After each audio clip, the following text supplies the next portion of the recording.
I would say I always knew I was male, but I didn't really know what that meant. As young as maybe like 3 and 4, I remember feeling male, feeling like I was a boy.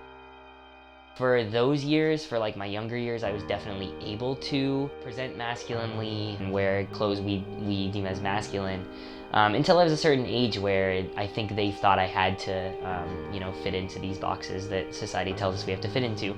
I was encouraged and at some point forced to be a girl and to wear feminine clothing and present myself in a feminine fashion.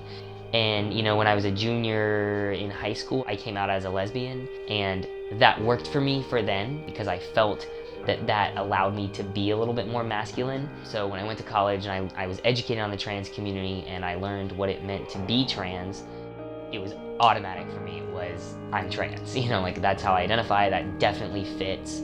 Coming out to my friends was a lot easier than coming out to my family, obviously, and the friends who really knew me, there was no arguing that I was male. I mean, there was no arguing that this made total sense, and there was definitely no arguing that I was miserable.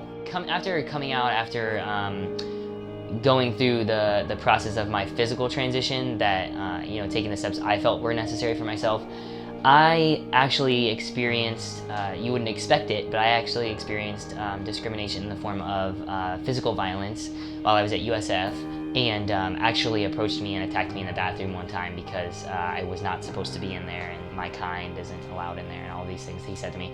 A lot of times I am completely surrounded by the fact that I'm trans and everything that I do is about my trans identity. But it's very important to me to also be a person, right? And just a person, just a man, just a guy. People really kind of dehumanize trans people. Definitely dehumanize trans people. They definitely dehumanize trans people. To tell someone they can't use a restroom is, can't relieve them. Like literally, it's complete necessity, is completely inhumane.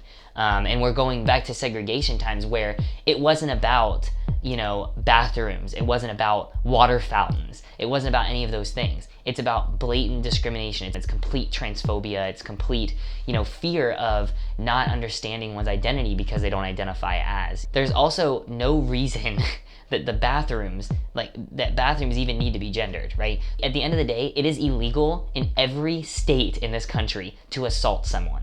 So the fact that they think that they have to, or they feel or are telling people they have to put this in place, it's this fear tactic and it's complete bullshit. Like, it doesn't make any sense. And the fact of the matter is that women and children should be able to go into the same bathroom as a man and not have to fear for their safety. So the problem is that women and children have to fear for that in general is cis men's problem, primarily a cis male problem, right? And so if you want them to, not be attacked in the bathroom, stop attacking them in the bathrooms.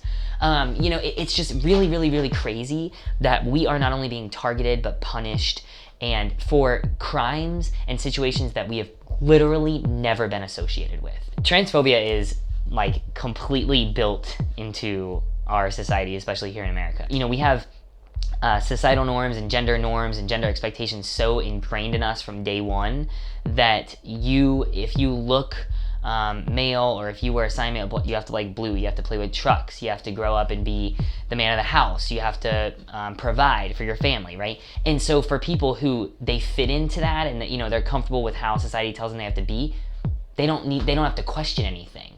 And so it doesn't make them think, and they wonder why people don't do that, right? Especially people who have a lot of privilege, regardless of what that looks like, have a very hard time discussing privilege and have a very hard time accepting and acknowledging privilege. And I would argue that's one of the biggest issues in our society. So if you don't respect someone's pronouns, or if you won't give in to understanding that they can be a singular pronoun, that's transphobic. Like, get over your privilege, get over what they taught you in grammar school, because it's incorrect. So when you're talking about someone who doesn't identify with a gender, you remove the gender from it, and you're still only talking about one person, and the world is not going to explode.